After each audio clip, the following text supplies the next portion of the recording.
Hey Super Gamers, and welcome to another episode of Rare Candy on ISEGaming. I am It's Super Effective, and today we're going to prepare you for your first big day playing Evolve. This stuff may seem basic, but it can serve as a quick checklist to make sure you can make the most of your first few experiences on Shear. The first gameplay mode you're likely to play in Evolve is Hunt. In Hunt, the hunter's objective is to eliminate the monster. The monster, in turn, can eliminate the hunters. However, it also has the option to devour wildlife in order to gain armor and evolve to become stronger.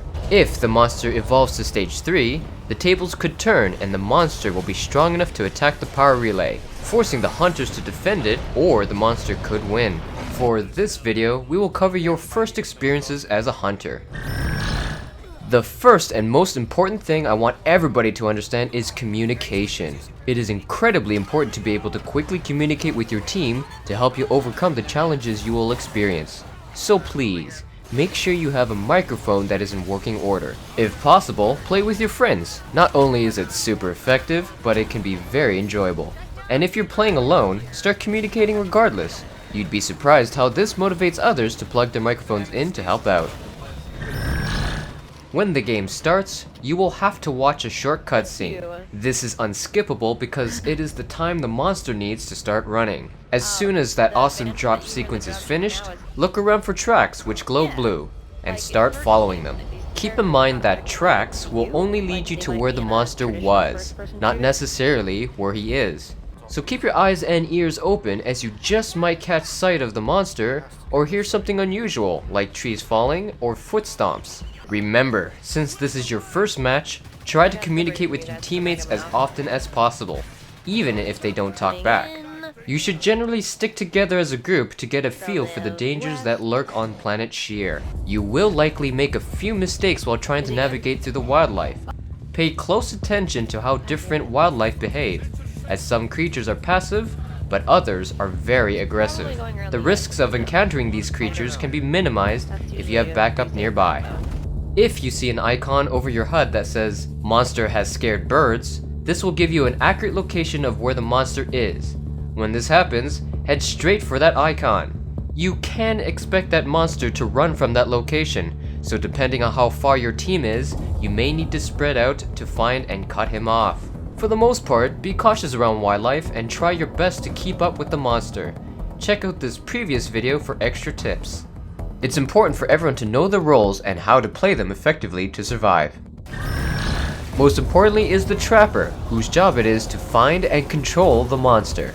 The first Trapper character you start with is Maggie, who has her pet Trapjaw, Daisy, who can be reliable at finding sneaky monsters and can revive teammates.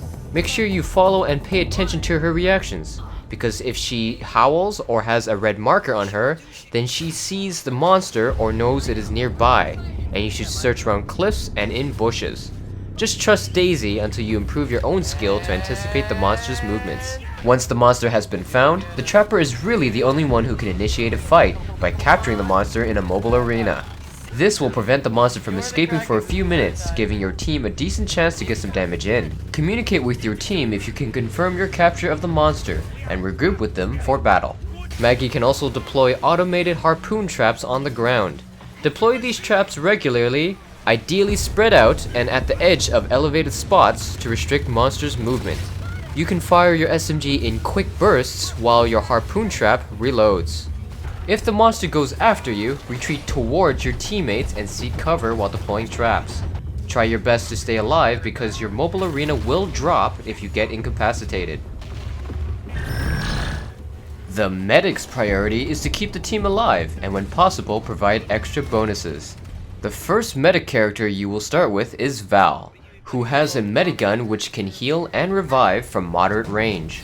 You also have a sniper rifle, which can create weak points on a monster for your team to shoot at for bonus damage, and a tranquilizer gun, which will slow down and reveal the monster for a few seconds. If you are healing constantly, you will begin to hear the medigun slow down. This means that it is running out and won't heal as effectively. Should your medigun need a moment to recharge, you can switch to and fire each of your other weapons. However, play cautiously and do not get caught up trying to do damage. Your teammates are counting on you to keep them healthy. Try to position yourself at an elevated area. You will have a much safer and easier time healing from there. If the monster goes after you, retreat towards your teammates, especially the support player. He can protect you in a number of ways. If things get desperate, use your healing burst ability to quickly heal yourself and any teammates in range for a moderate amount. The assault is best suited for dealing and taking large amounts of damage.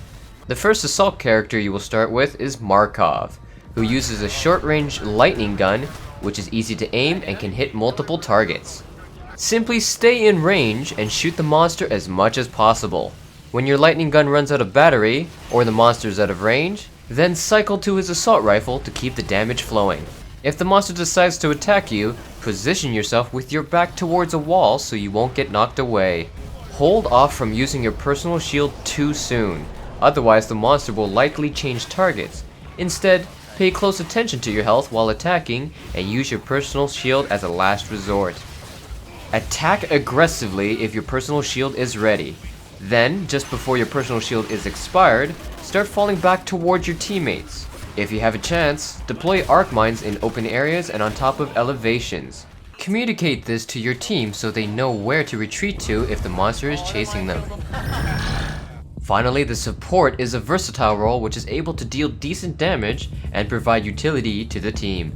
The first support character you start with is Hank, who has a medium-range plasma cutter for his primary weapon. One of Hank's most useful abilities is his shield projector, which can absorb a limited amount of damage done to a target teammate. You should prioritize teammates who are being attacked, or who are dangerously low on health, especially the medic. Hank's orbital strike can rain down devastating damage from above, but it requires open sky above the target area and that you must hold down the trigger for the ability to charge up. Orbital strike is most effective if the monster's movement is limited by the environment or slowing effects. You could also use it on a teammate who is being attacked, because the resulting explosion will both damage the monster and safely knock the teammate away. Hank's cloaking field can be used to render teammates in range invisible. This ability is best used for a sneaky approach and reviving fallen teammates, or to cloak your team so they can revive you. Remember to communicate with your team before using the cloak, because anyone who is attacking or using abilities will temporarily interrupt their cloaking effect. When your team meets the monster inside the mobile arena, keep these combat tips in mind. Damage done to the monster will first be absorbed by the monster's armor, shown by blue bars at the top of the screen. Once the monster's armor is gone, permanent damage can be done to his health. Positioning isn't often considered when in battle, but it can translate to a lot of damage if done correctly. The assault and support have the most damage potential on your team, so try to play off the positions and bring the fight to them to allow them to spend more time shooting and less time chasing. If you get caught out of position or otherwise in a place where your teammates cannot help you, you will put the mission at risk. In the worst case scenario, try to be in a place that is open or accessible, which can make it easier for your teammates to help you, or at least make the monster's task of killing you that much harder. If a hunter takes too much damage, they will become incapacitated, which cripples them and will begin to bleed out. If they are rescued, or respawn at the dropship, that hunter will receive a strike, represented by grayed out portions of the health bar. Each strike received permanently reduces that hunter's maximum health by 20%. So, if your health is low, fall back to the medic to get healed up and possibly avoid a strike. Mounting too many strikes could make you a priority target for the monster, and will also lower the overall survivability of the team. If you lose all your health again after the second strike or bleed out while incapacitated, then you will be out of the game and will respawn at the dropship once it arrives, which can greatly complicate things for your team. Currently, the only exception to receiving strikes is if you have the medic Lazarus on your team. He has the unique ability to resurrect incapacitated or dead players without receiving strikes, but he will be covered in greater detail in a future video. If you're bleeding out and the dropship counter is almost up, then you can force yourself to respawn at the dropship instead of waiting to be revived by a teammate. This can be handy in the rare situation where it is too risky for you to be rescued, or if waiting would take too long and make you miss the dropship. Realistically, you might not defeat the monster in your team's first ever dome battle. Just remember to communicate with your team and play your roles effectively to make each battle count. If the monster survives, continue to chase, trap, and damage the monster until you are victorious. Your only real challenges are finding the monster and besting it in battle, which can be difficult depending on the skill of all players. Good luck, and tune in next time when we cover Hunt gameplay from the monster's perspective as Goliath. Hey, thanks for watching, and I hope you enjoyed that episode. If you'd like to support the channel, please visit my Patreon page. Your contributions would be greatly appreciated. Feel free to like, subscribe, share, and leave comments down below, as I take all constructive feedback seriously. And if you're interested in watching live gameplay, I stream nightly on my Twitch channel. This has been It's Super Effective. See you on the next respawn. Special thanks goes out to Andrew for being my very first Patreon pledger.